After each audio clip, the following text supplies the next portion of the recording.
হয়ে যাবে, ঠিক আছে? খালি ওই ইয়ে হবে, বেরেস্তা হবে। তাহলে ওরা খেতে আসবে তখন আসবো, তাই তো?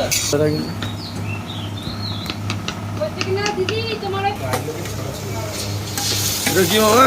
এটা মশলা গেল, এটা ডিমের কারি বানানো হবে। এটা মশলা গেল, আদা রসুন কাঁচা লঙ্কা। যাই হোক তোমার কাছে কাঁচা লঙ্কা গল্প থাকবেই। কালার কিন্তু কালো আসবে না।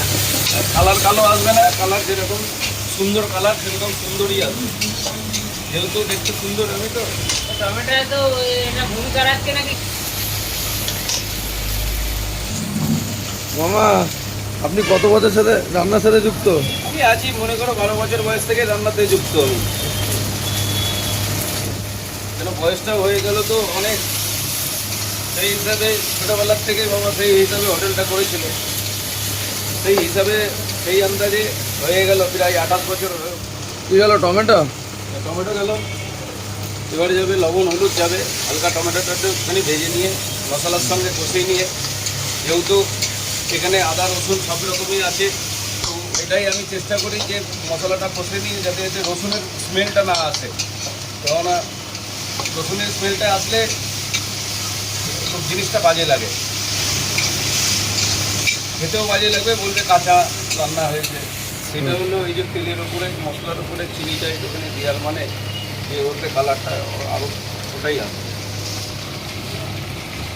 তুমি প্রত্যেকে ভালো, যদি একদম ডাইরেক্ট প্রথমেই তেলের ওপরে দিয়ে দাও তাহলে আরও ভালো আসবে, কিন্তু তেলের ওপরে চিনিটা প্রথমেই দিয়ে দিলে নিচে কড়াইয়ে ধরে লাগবে।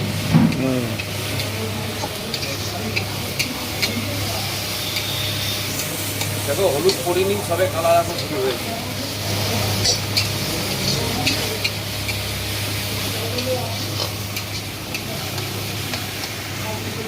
কথা হয় বড় বড়। যে আপনাদের হোটেলটি কটা থেকে খোলা হচ্ছে, কটা বন্ধ হচ্ছে, খাবার কটা থেকে পাওয়া যাচ্ছে, কি কি পাওয়া যাচ্ছে?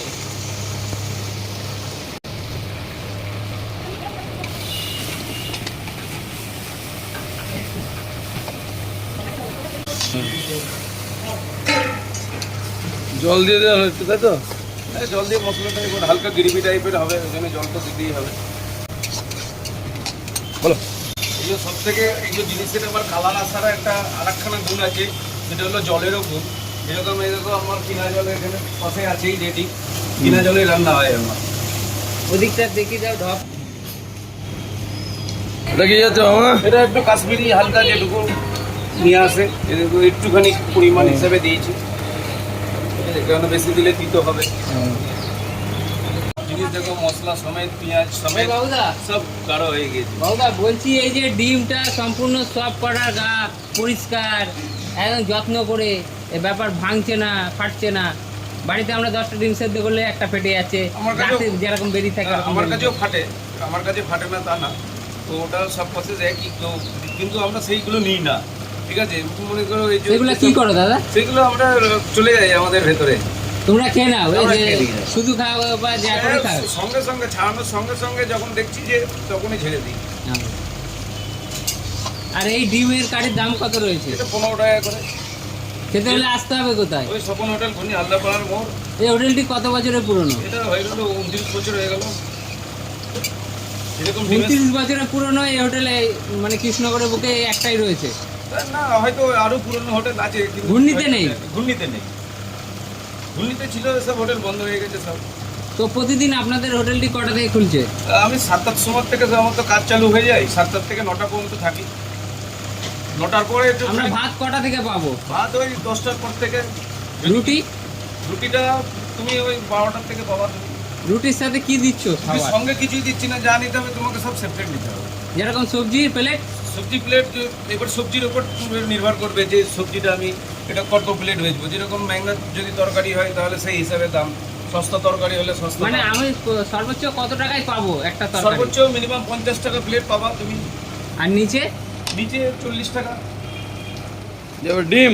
আর এই যে ডিমটা চলে গেল, দেখতে ফ্রেশ একদম, কোনো একটা ফাটা নেই, ফুটো নেই।